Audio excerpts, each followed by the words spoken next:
I invented a tree magic system that utilizes every native tree in America. In this video, I'm going to share the whole process of creating that system from start to finish. It is a complex endeavor, but I hope the transparency of this video will help those wanting to create a magic system themselves. But tree magic is mine, hands off. I'm going to give you the 5 steps that led to the development of tree magic.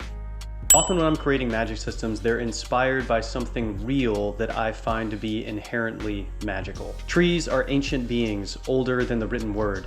They can communicate through hidden underground fungal systems and even defend themselves from predators with tannins. While they seem like stationary beings, there's a whole hidden life happening below the surface. I've seen plenty of magical trees in literature, from Ents to werewoods to Godoba trees, but I've yet to see a popular magic system developed directly out of tree characteristics. That's how I knew I had a good idea, and so from there I dove in headfirst.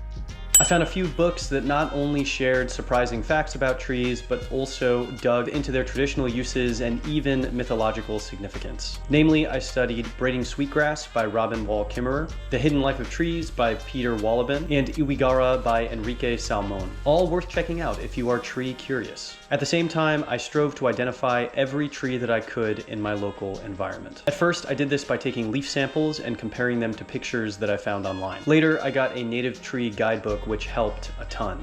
And eventually an app called Picture This that was and continues to be incredibly helpful, thorough, and reliable.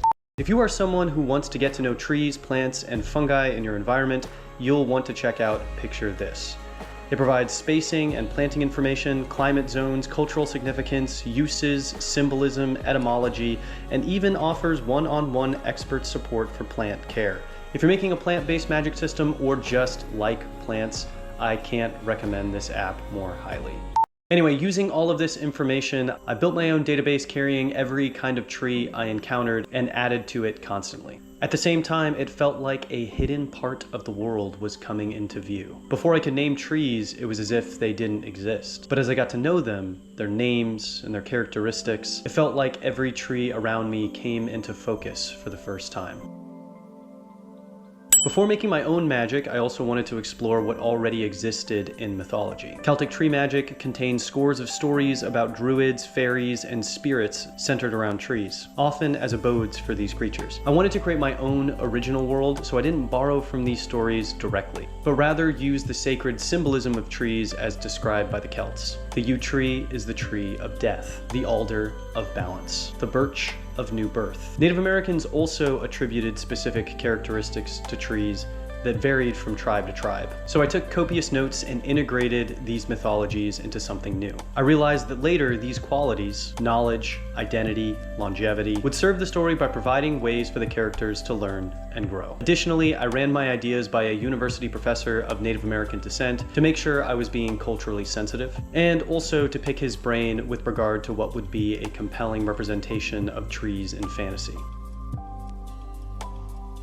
At this point, I had to decide what type of magic I wanted to create. Would it be a contained system like the world of Avatar? 4 simple elements? For trees, that could mean that every part of the tree granted a different form of magic. Root magic, bark magic, leaf magic. On the other hand, I could make a more open system that could grow in complexity as the story progressed. Well, when I thought about trees, I remembered what inspired me in the first place. It was my ignorance. It was learning that there was so much more to trees than I knew or could possibly know. It was the magic of trees coming into my vision from being invisible. So instead of making a contained system where the roots do one thing and the branches do another, I decided to make every tree have a different and specific magic. That way I could give each tree the spotlight and respect that it deserved. I added to my database with specific magics attributed to each tree. Oak, being a reliable hardwood, grants oak hide, a type of armor. Pine, with its sticky pitch, offers pine hold, allowing the user to climb trees with their fingertips. Bald cypresses, which can grow in swamp water, provides water steps, where the user can walk on liquid surfaces. This type of system also allowed a legendary character known as Sky Mother to do the impossible, to know the magic of every single tree.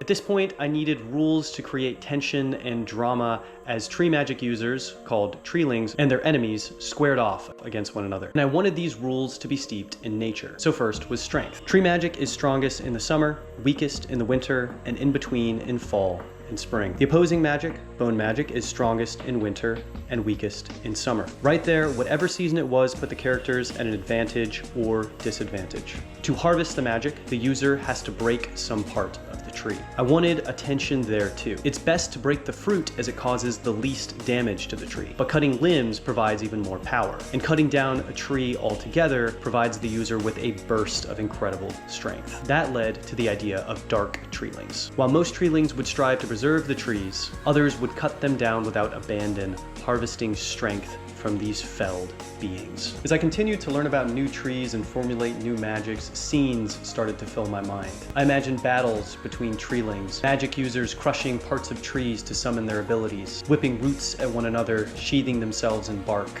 running across water, hiding in leaves, attacking with wooden blades. It was the fantastical action I loved intertwined with the beauty of nature. It was like nothing I had imagined before. And after all that, I started writing the book.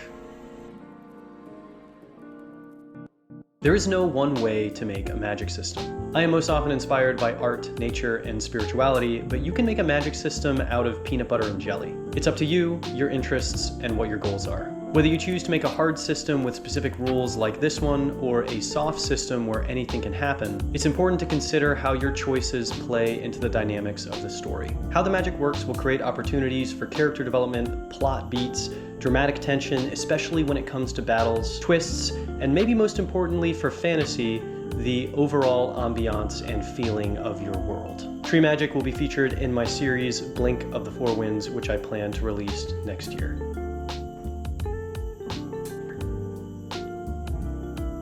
If you enjoyed that video, you probably want to watch my video about how to give and receive feedback on your story. Check out my Suncatcher's channel for creative youth projects. Support my books and educational work on Patreon. Subscribe for more videos that I hope will inspire and uplift you. Godspeed.